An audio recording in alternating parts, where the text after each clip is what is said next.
Hello दोस्तों, आप सभी का स्वागत है हमारी यूट्यूब चैनल पर। तो चलिए हम लोग शुरू करते हैं आज की क्लास, यानी कि 31 जुलाई 2024 की करंट अफेयर्स। तो आज की क्लास का पहला क्वेश्चन आप सभी के सामने है। हाल ही में वी वेंकैया एपिग्राफी पुरस्कार 2024 किसने जीता है? इसके ऑप्शंस हैं स्वप्ना कलिंगल, सुदर्शन पटनायक, वी वेदाचलम या इनमें से कोई नहीं। तो इसका सही आंसर है option C, V Vedachalam is the right answer. Okay, next question है। हाल ही में देश का पहले डूबे हुए संग्रहालय का उद्घाटन कहाँ किया गया है? तो इसके ऑप्शंस हैं दिल्ली, मुंबई, गुजरात या राजस्थान। सो the right answer is option A, Delhi में पहले डूबे हुए संग्रहालय का उद्घाटन किया गया है। इसके बाद है अगला क्वेश्चन। हाल ही में इंग्लिश चैनल को पार करने वाली सबसे कम उम्र की पैरा तैराक कौन बन गई है? इसके ऑप्शंस हैं आरती शाह, जिया राय, अतिका मीर या इनमें से कोई नहीं। तो इसका सही आंसर है आपका option B, Jiya Rai is the right answer. ये इंग्लिश चैनल को पार करने वाली सबसे कम उम्र की पैरा तैराक बन गई हैं। तो इनकी उम्र क्या है? ये 16 साल की हैं, ठीक है, 16 वर्ष की हैं और इन्होंने बहुत बड़ा रिकॉर्ड बनाया है। सबसे पहली चीज़ तो इन्होंने 16 साल की उम्र में पाक जल डमरू मध्य, ये है पाक जल डमरू मध्य, ठीक है, पाक जल डमरू मध्य। तो ये जो पाक जल डमरू मध्य है, ये है क्या?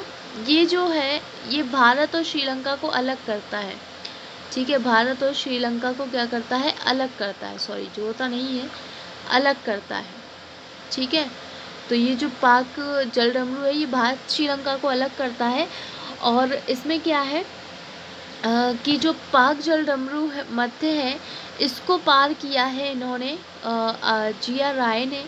ओके, और इसकी मतलब जो कुल दूरी है वो कितनी है? 34 किलोमीटर। तो इन्होंने जो 34 किलोमीटर की दूरी है उसको 34 किलोमीटर की दूरी उसको इन्होंने 17 घंटे 25 मिनट में, 17 घंटे यानी ओके मैं शॉर्ट में लिख देते हैं, ठीक है, 17 आवर्स और 27 मिनट में इन्होंने ये दूरी को तय किया है। तो इन्होंने बहुत बड़ा रिकॉर्ड बनाया है जिया राय ने, जो कि 16 वर्ष की है सिर्फ, और इन्होंने 34 किलोमीटर की दूरी को 17 घंटे 27 मिनट में पूरा किया है, ठीक है। इन्होंने किसको पार किया है? पाक जल डमरू मध्य को। क्लियर? तो ये चीज़ें आपको याद रखनी है इनके बारे में। ओके, तो नेक्स्ट क्वेश्चन है इसका ओके, हाल ही में क्वाड फाइनेंस मिनिस्टर की बैठक का आयोजन किस देश में किया गया है? इसके ऑप्शंस हैं भारत, ऑस्ट्रेलिया, अमेरिका या जापान। तो इसका सही आंसर होगा आपका ऑप्शन डी, जापान में क्वाड फाइनेंस मिनिस्टर की बैठक का आयोजन किया गया। ये क्वाड क्या है? तो ये क्वाड को हम लोग ऐसे भी लिख सकते हैं, ये एक मिनट, ओके, क्वाड, QUAD। तो क्वाड इसका फुल फॉर्म होता है क्वाड्रिलेटरल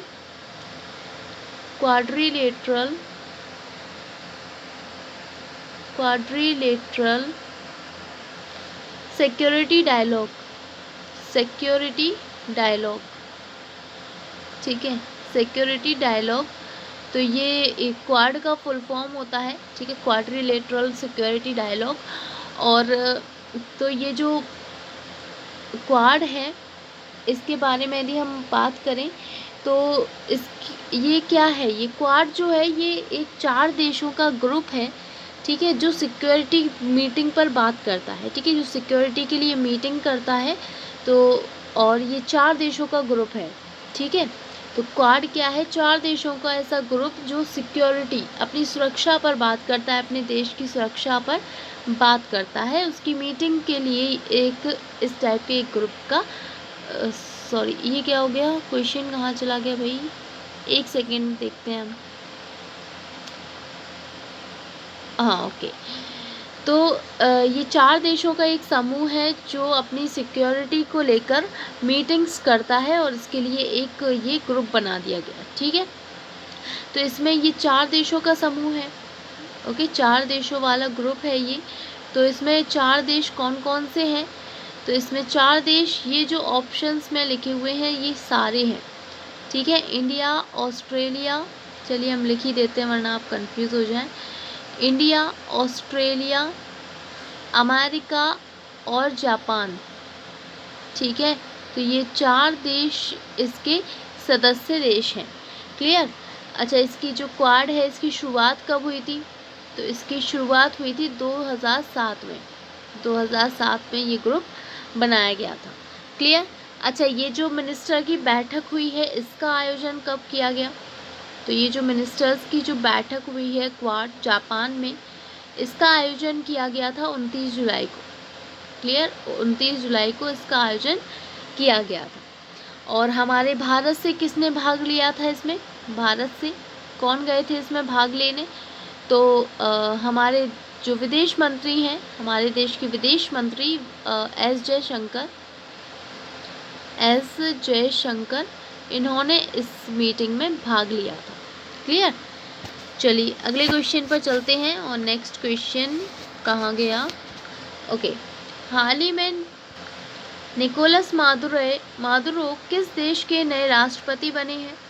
इसके ऑप्शंस हैं इंडोनेशिया, वेनेजुएला, इजराइल या फिलिस्तीन। तो इसका सही आंसर है ऑप्शन बी, वेनेजुएला के ये निकोलस मादुरो नए राष्ट्रपति बने हैं। नेक्स्ट क्वेश्चन है, हाल ही में मनु भाकर और सरबजोत सिंह ने पेरिस ओलंपिक में कौन सा पदक जीता है? इसके ऑप्शंस हैं स्वर्ण पदक, चांदी, कांस्य पदक या इनमें से कोई नहीं। तो इसका सही आंसर है ऑप्शन सी, कांस्य पदक इन दोनों ने मिलकर जीता है, ठीक है। तो जैसा कि आप सभी को पता ही है कि पेरिस ओलंपिक का आयोजन हुआ है और इसमें देखो अभी हम लोगों ने कल ही पढ़ा था कि मनु भाकर ने कांस्य पदक जीता था, है ना। मनु भाकर ने अकेले कांस्य पदक जीता था और इसमें फिर उसके बाद इन्होंने मनु भाकर और सरबजोत सिंह, मतलब इन दोनों ने इन्होंने जो मनु भाकर ने अकेले जीता था ये सिंगल वाला इवेंट था, है ना, सिंगल इवेंट में जीता था। और ये वाला जो इवेंट हुआ ये मिश्रित इवेंट था, ठीक है, मिश्रित टीम इवेंट था, ठीक है ना, मिश्रित टीम इवेंट था। तो इसमें इन दोनों ने ही क्या जीता है, मतलब इन दोनों ने कांस्य पदक जीता है, क्लियर। और इन्होंने किस में जीता है ये पदक? तो आप सभी को पता ही है 10 मीटर की एयर पिस्टल इवेंट में, एयर पिस्टल 10 मीटर की एयर पिस्टल मिक्स इवेंट में इन्होंने ये पदक, कांस्य पदक अपने नाम किया है, क्लियर। ये आपको याद रखना है। और यदि हम इसी में बात करते हैं, हाँ मेन एक बात रह गई, तो ये आप लोग बिल्कुल स्टार लगा कर रख लेना अच्छी तरीके से कि भारत में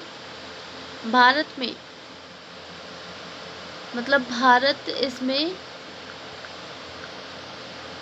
तो भारत ने ओलंपिक में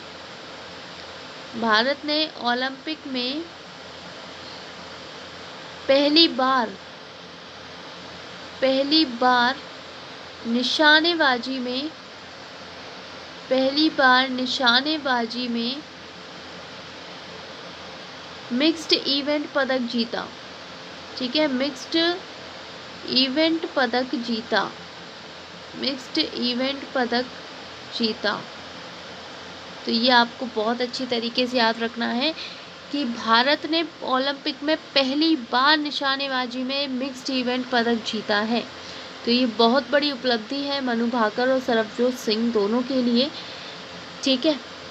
उसके बाद तो हम लोगों ने इससे पहले, अच्छा ये जो मनु भाकर के बारे में पढ़ा था, तो इन्होंने अकेले कांस्य पदक जीता था, ठीक है, और इन्होंने भी कांस्य पदक जीता था। और ये जो कांस्य पदक इन्होंने जीता था, इस पदक को जीतने के साथ ही ये क्या बन गई थी, भारत के लिए ओलंपिक पदक जीतने वाली पहली भारतीय महिला, ठीक है। शूटिंग में जो मनु भाकर हैं ये इन्होंने भी एक बहुत बड़ी उपलब्धि पहले भी हासिल कर चुकी हैं कि शूटिंग में पहली बार ओलंपिक में पदक जीतने वाली, पहली बार ओलंपिक में पदक जीतने वाली भारतीय महिला बन गई थी, में पदक जीतने वाली महिला। ठीक है, तो पहली बार ओलंपिक पदक जीतने वाली महिला ये बन गई थी। कौन? मनु भाकर। ठीक है, तो बहुत सारे रिकॉर्ड्स इसमें बने हैं। क्लियर? और जैसा कि आप सभी को पता ही है पेरिस ओलंपिक, ठीक है, पेरिस ओलंपिक तो हम सारी चीज़ें पढ़ ही लेते हैं। फिर पेरिस ओलंपिक, तो इसका आयोजन कब से कब तक किया जा रहा है? पेरिस ओलंपिक का, तो इसका आयोजन कब से कब तक हो रहा है? 26 जुलाई से लेकर 11 अगस्त तक, है ना। 26 जुलाई से लेकर और 11 अगस्त तक इसका आयोजन किया जा रहा है। ठीक है, और कहाँ पर हो रहा है? तो आप सभी को पता ही है, पेरिस फ्रांस में इसका आयोजन हो रहा है। यस, और इसका इस बार कौन सा संस्करण है पेरिस मतलब इसका ओलंपिक का? तो संस्करण इसका इस बार 33वां संस्करण आयोजित किया जा रहा है, 33वां संस्करण। क्लियर? और इसमें अच्छा, ओपनिंग सेरेमनी में इसमें ध्वजवाहक कौन थे हमारे भारत से? तो ध्वजवाहक इसमें जो ओपनिंग सेरेमनी में थे वो थे पीवी सिंधु और शरद कमल। यस, पीवी सिंधु और शरद कमल ये लोग थे। क्लियर? तो आई होप सो आप लोगों को सारी चीज़ें क्लियर हो गई होंगी। नेक्स्ट क्वेश्चन पर चलते हैं। अगला क्वेश्चन है, हाल ही में रोहन बोपन्ना ने संन्यास की घोषणा की है, वे किस खेल से संबंधित हैं? इसके ऑप्शंस हैं टेनिस, फुटबॉल, बैडमिंटन या hockey. So the right answer is option A, वो टेनिस से संबंधित हैं। ठीक है, अगला क्वेश्चन है, हाल ही में बेल्जियम ग्रांड प्रिक्स का खिताब किसने जीता है? इसके ऑप्शंस हैं George Russell, Max Verstappen, Lewis Hamilton या इनमें से कोई नहीं। So the right answer is option C, Lewis Hamilton ने इन्होंने बेल्जियम ग्रांड प्रिक्स का खिताब जीता है। अगला क्वेश्चन है, हाल ही में टाइम पत्रिका ने विश्व के सबसे महान स्थानों की सूची में कितने भारतीय स्थानों को शामिल किया है? इसके ऑप्शंस हैं 6, 3, 8 या 5। तो इसका सही आंसर है आप सभी का ऑप्शन बी।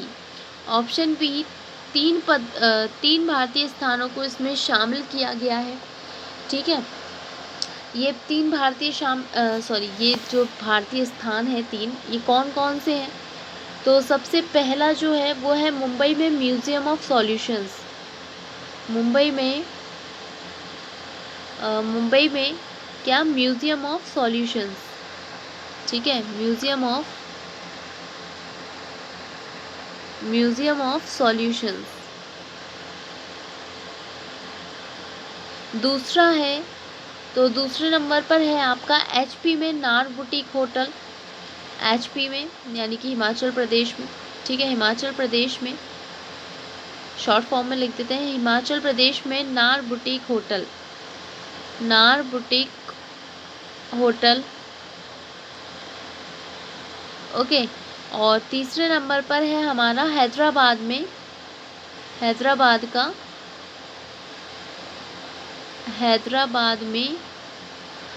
मनम चॉकलेट फैक्ट्री।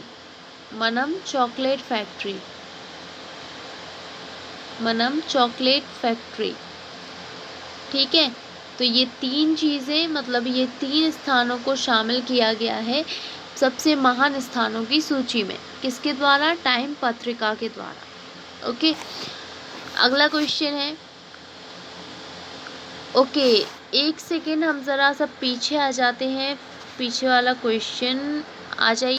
तो एक सेकेंड हम लोग थोड़ा सा पीछे आ जाते हैं 9th क्वेश्चन की तरफ, क्योंकि यहाँ पर कुछ चीज़ें बतानी थी। तो टेनिस के खिलाड़ी हैं रोहन बोपन्ना, और ओके, इनके बारे में कुछ चीज़ें रह गई। तो 2019 में इन्हें अर्जुन पुरस्कार से सम्मानित किया गया था। ठीक है, अर्जुन पुरस्कार, तो इन्हें अर्जुन पुरस्कार से सम्मानित किया गया था। और 2024 में इन्हें पद्मश्री से भी सम्मानित किया गया है। ठीक है, पद्मश्री अवार्ड से भी इन्हें सम्मानित किया गया है। ठीक है, तो ये 2 पुरस्कार इनके बहुत मेन है, ये आपको याद रखना है। उन्होंने अभी संन्यास की घोषणा कर दी है, एक टेनिस खिलाड़ी हैं। क्लियर? चलिए चलते हैं अब अगले क्वेश्चन पर। और नेक्स्ट क्वेश्चन है, हाल ही में Jamsetji Tata powerful learning for corporate success नामक पुस्तक किसने लिखी है?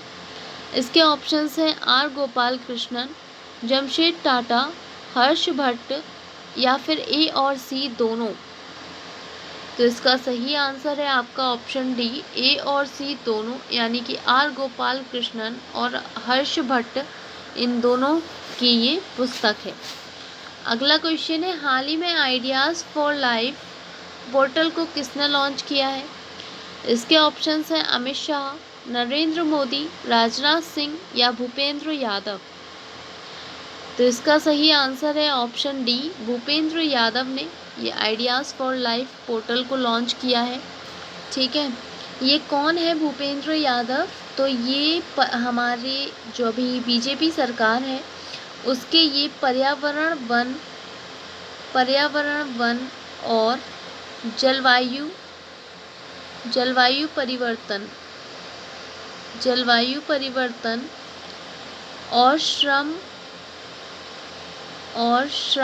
और रोजगार के ये कैबिनेट मंत्री हैं। ठीक है, रोजगार के कैबिनेट मंत्री। क्लियर?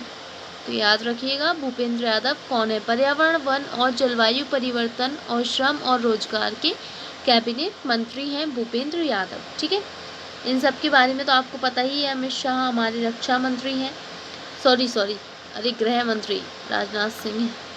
ओके, अमित शाह हमारे गृह मंत्री हैं। ठीक है, और गृह मंत्री हैं। नरेंद्र मोदी जो कि हमारे पीएम हैं, और राजनाथ सिंह ये क्या है, हमारे रक्षा मंत्री हैं। ठीक है, चलिए अगले क्वेश्चन पर चलते हैं। हाल ही में लक्ष्मण आचार्य किस राज्य के नए राज्यपाल बने हैं? इसके ऑप्शंस हैं Bihar, Assam, Jharkhand, Orissa. So the right answer is option B, Assam के ये नए राज्यपाल बने हैं। क्लियर?